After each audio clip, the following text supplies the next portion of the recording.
Despite the challenges of last year, we're happy that we have maintained our A rating. That is a testament to our amazing students, teachers, and administrators, and their hard work that they put into the last school year. But want to say that for 22-23, we will remain focused on supporting our students that experience the pandemic slide, and will continue to have the educational supports in place for those students. You're also probably aware that we are experiencing a statewide teacher shortage, and Seminole County is also still looking for about 60 full-time teachers, about 24 paraprofessional, that's those teacher assistants, and about 30 school support staff. So while the shortages haven't, experienced as much of an impact here in Seminole County as well some of the state, we are still looking to actively fill those positions, and we will rely on our substitutes, long-term substitutes, to help us get the school year started until those vacancies are filled. Also, another area of need are bus drivers. And while we will have, on the first day of school, all routes covered, we are still looking to hire an additional 84 bus drivers. Want to say that at the end of last school year, we had quite a number of safety and community forums across our district, 14 in all, and we talked with numerous parents, administrators, teachers, stakeholders, and from those conversations, we have added in a number of ways for our school year. Added a number of behavior interventionists throughout the district. 15 have been hired as of this morning. One is still onboarding, and we hope to have a total of 20 by this school year to help with the accelerated behaviors in our schools. We've also added to our mental health personnel, so another 7 social workers, 10 mental health counselors, to include with our school psychologists to address our mental health needs that our students are experiencing. We have also, because of those conversations, focused in our middle schools in the area of cyberbullying and appropriate social media usage. So parents, please look forward to those assemblies throughout all of the middle schools starting in September, focusing on those education areas. So to expand a little bit more on our school safety and the related information and reminders, I am bringing up our sheriff. Thank you so much, Superintendent Beeman, and I want to thank the school board members that are here. We've got a lot to be proud of here in Seminole County, and thank you for covering this. We have a unique structure here in Seminole County when it comes to school safety and security. So unique that we're the only county in the state that has the school safety coordination run by a sheriff's captain. So that sheriff's captain, who's here in the room, Captain Tracy Fortenberry, is embedded with the superintendent, the executive staff, and works directly with the school board and other executive members to coordinate all school safety activities for the entire school district. We do that in partnership with the municipalities, all the city police departments that come together to provide school resource officers. And that division looks a little bit like a captain at the very top, working directly with the superintendent, streamlining the communication process. We have a lieutenant that is assigned to the school safety division, 3 sergeants, and then again, a dedicated, professionally trained police officer or deputy sheriff on every single public school campus in Seminole County, to include the charter schools. The elementary schools have 1, the middle schools have 1 police officer or deputy, and the high schools have anywhere from 2 to 4, considering that Seminole High School is one of the largest high schools in the state, they have anywhere from 3 to 4 Sanford police officers on that campus at any given time. Because of the unique relationship, we train and prepare for anything that may happen together. Together meaning members of the Seminole County Sheriff's Office and the various police departments, as well as their routine police officers and patrol deputies that are on routine patrol. We take the summer to make sure that we can capitalize and enhance our response efforts and do all that we can to make sure that the first responders are prepared to enter into the school year. One of the interesting things that we do is it is a very, very competitive process actually to apply for a school resource deputy or officer. We're in search of people who have a desire and an interest to enrich a child's life, and not just looking for a warm body that happens to want a job. We want people who are passionate about the work being done on the campuses.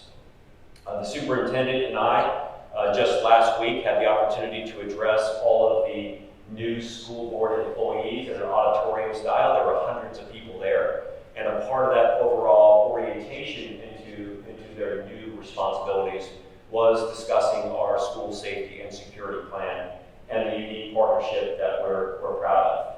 And then just today, actually, and just a few hours ago, we had, the superintendent and I had all of the new school administrators and parts of their key staff. These are the school principals, the assistant principals, and or the dean of students. Go to a 4-hour orientation at the sheriff's office where they get a behind-the-scenes view of the internal operations, like what happens when a crime line call comes in, or what happens when there's a threat on campus, or in the event of an investigation of abuse, neglect, or abandonment, how is that handled? So we're very excited about that expanded partnership that we did today. As we go into the school year, inevitably we're gonna hear some concerns about threats, and I categorize threats into 2 general categories: credible and less than credible threats. Any threat that comes in, we treat as if it were a credible threat. But inevitably what will happen is somebody will write something on a bathroom wall, or there'll be something that is left written on a mirror, and next thing you know, social media is blowing up and everyone is concerned about whether or not it's safe to send their kids to school. We will in many cases over-communicate in the event that there's any threats.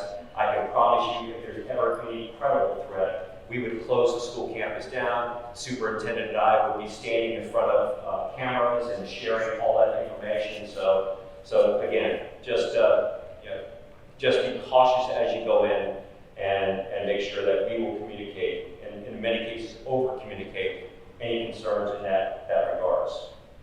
The school resource deputies not only go through training, and school resource officers not only go through training when it comes to school safety. We believe the benefit of having a dedicated, professionally trained police officer or deputy moves beyond that. So our officers are trained in bullying, cyberbullying, sexting, texting, all of these things that are relevant to our kids today. I think that anybody with any age on them whatsoever remembers the old DARE program where you can go in there and simply say no to drugs. I think that our society has evolved to encompass a lot more different challenges that our kids face now, and our school resource deputies and officers are prepared to do that. And actually, we've developed a curriculum in partnership with the Seminole County Public Schools that is age specific all the way from K through 12. It's something that we're incredibly proud of, and it deals with all of the challenges that our young youth face today. Our school resource deputies and officers, in the event of an active threat, train to immediately address and neutralize whatever that threat is. They're never trained and would never pause or wait. Again, we spend a lot of time recruiting and training to make sure that the people who are assigned to these assignments do all that they can to protect the most vulnerable. And a part of that training is to actually engage any threat that may be on campus and to neutralize that threat. We also practice wraparound services because we feel that whenever possible, we try to divert kids from the criminal justice system when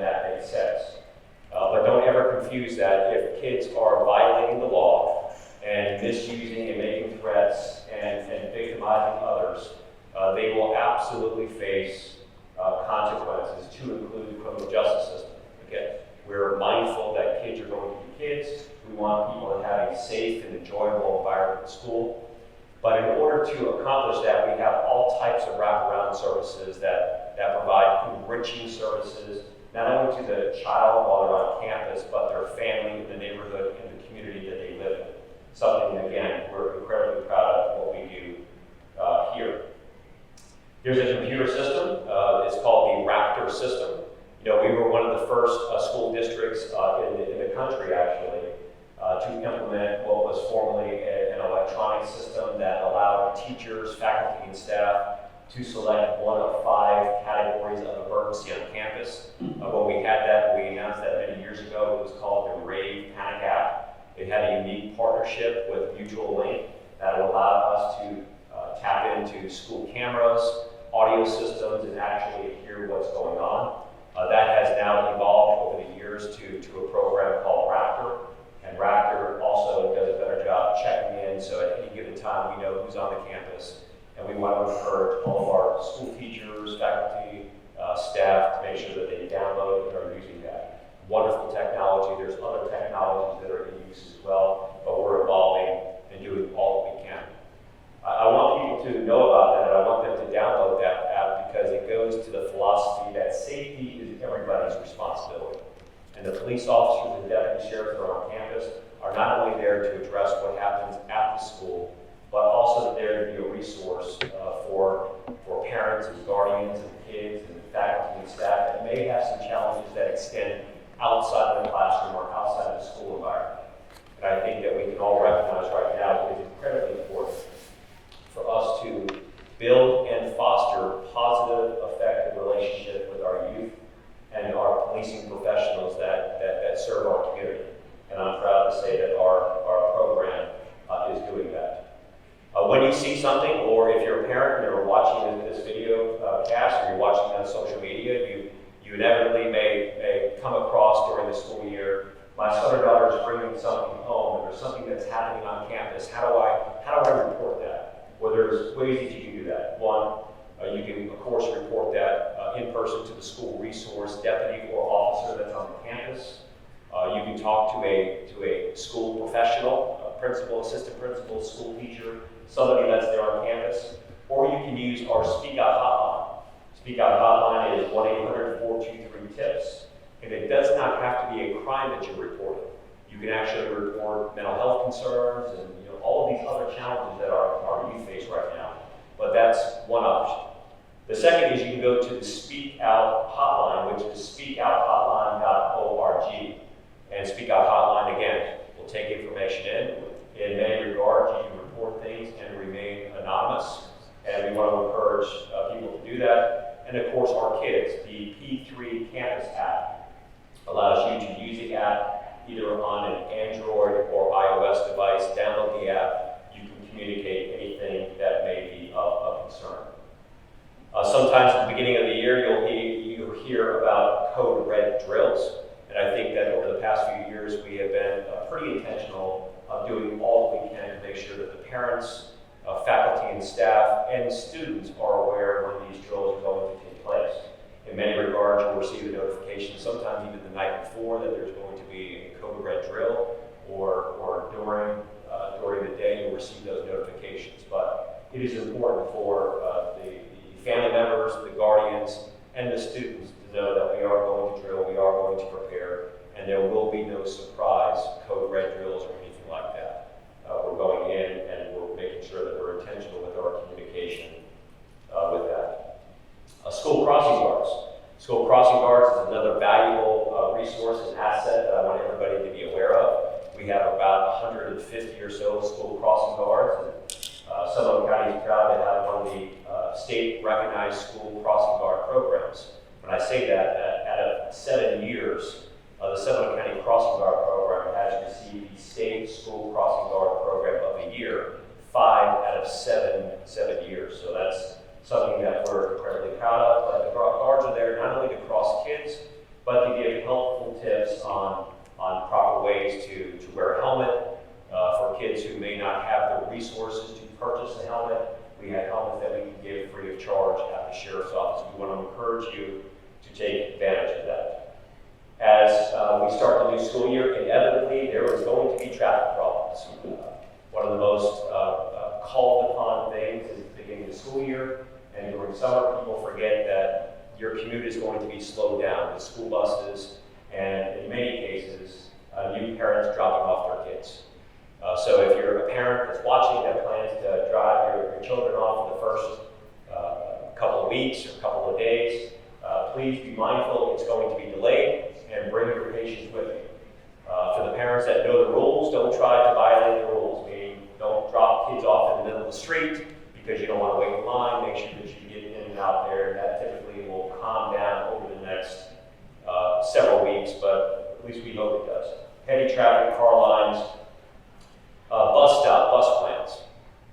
It happens every year at the beginning of the school year. We'll get some calls from missing children. And in many regards, it's they missed their bus stop. And they haven't got off the bus stop, mom and dad see, and they get concerned, they get worried.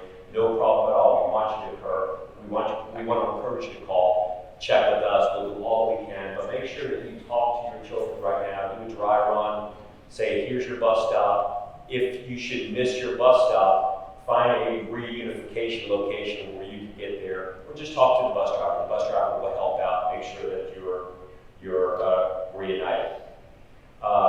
As I round out here, distracted drivers. Please be mindful. Get your phone down. We now have the ability to enforce people who are on their cell phone and not paying attention, and we absolutely will do that.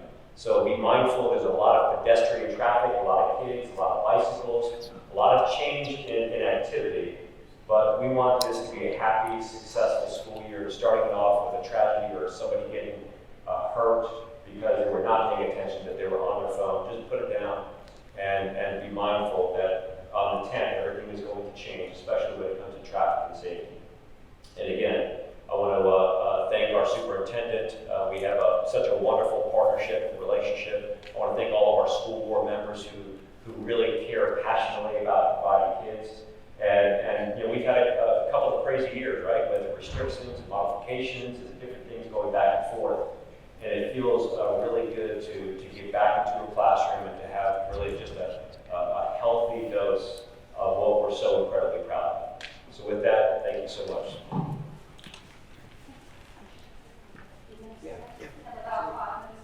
Questions? I wanted to ask about, actually both you can probably answer, but when it comes to last year, coming back from the pandemic, we saw an awful lot of fighting in the schools.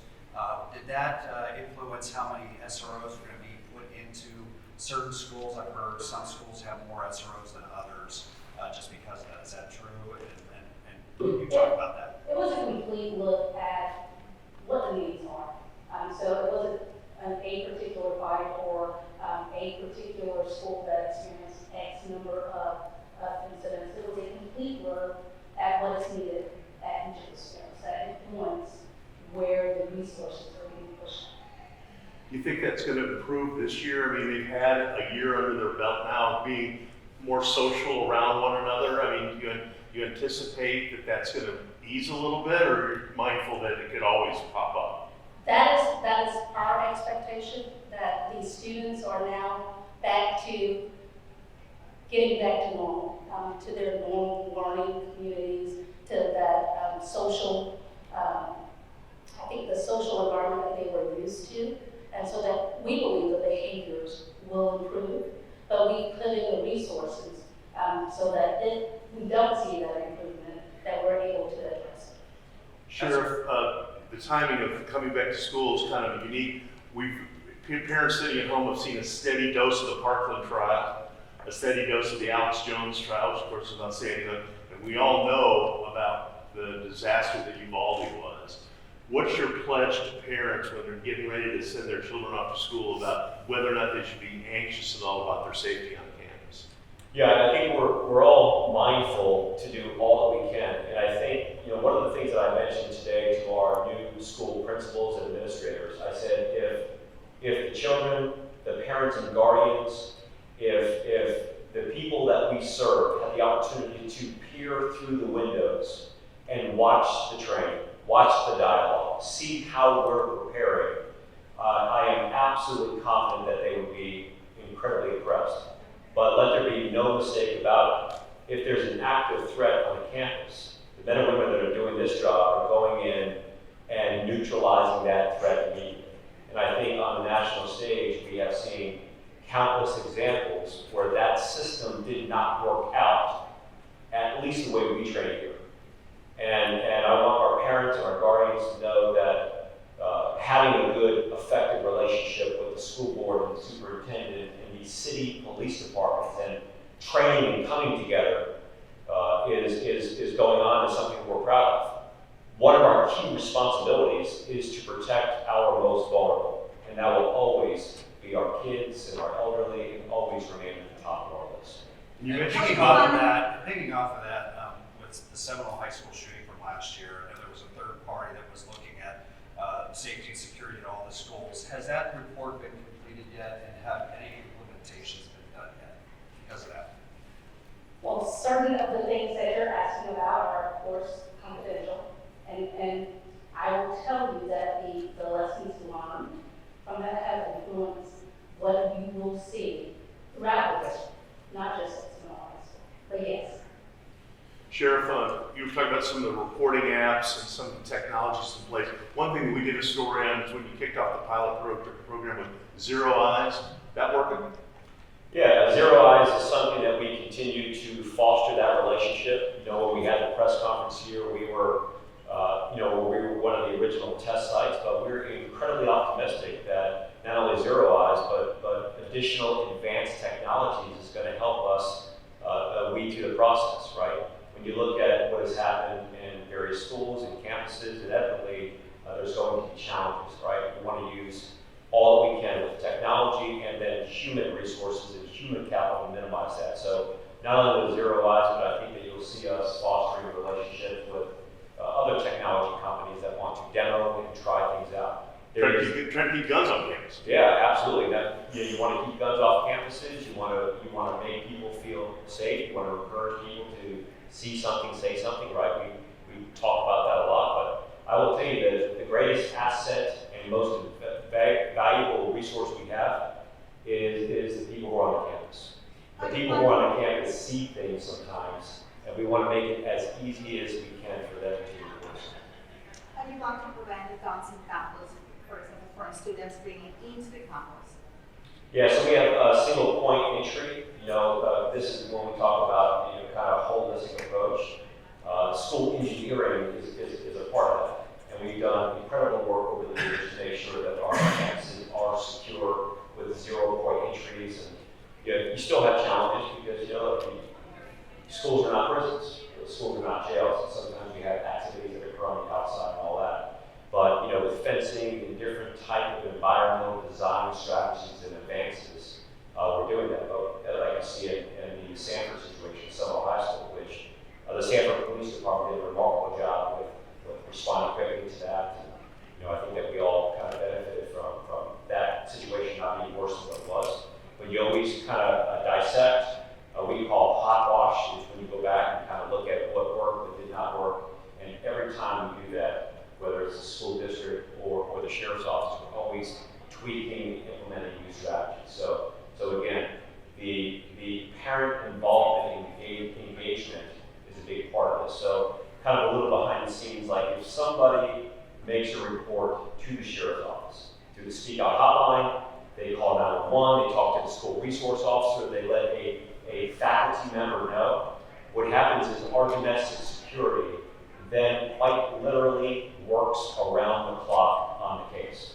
They pick it up. If it's a Friday night at 5 o'clock, they are picking it up Friday night and they're working it all weekend long, to include knocking on the door, talking to parents, looking at past social media posts, in many cases doing a voluntary consensual search of a bedroom, and putting additional law enforcement presence on the campus, both visible and in some cases non-visible. And that's to, I think, Dave's question as far as staffing up the campuses and all that. If it just makes good sense, we're going to do it. And there'll be times where we may hear some things and we may determine it not to be a credible threat. But we say, you know what, if I'm a parent, which I am, and I'm dropping my kids off, it's going to make me feel a little bit better knowing that there's additional presence and something being done. So again, we're proud of doing it as well.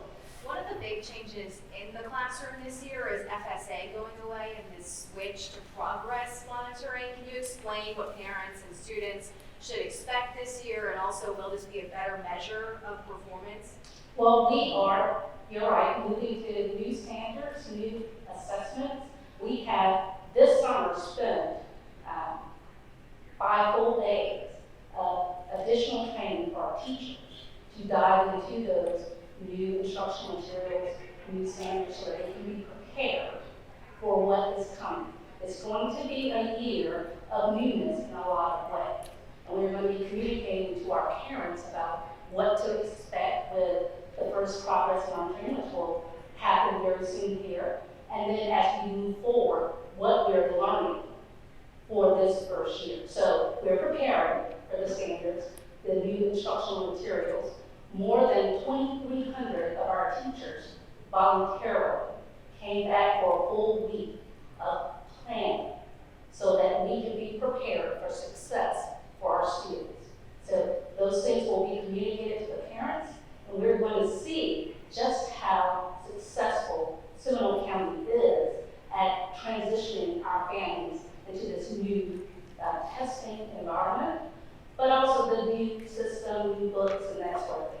We're very, very enthusiastic about this year. We think it's going to be great. Are you One more concerned question. about the teacher and school board shortage right now? Are you concerned? I'm sorry? Are you concerned about the teacher and school board shortage right now? Well, we're just a little bit higher than we would typically be at this part of the year, but we're not experiencing the vast shortages for the teacher vacancies.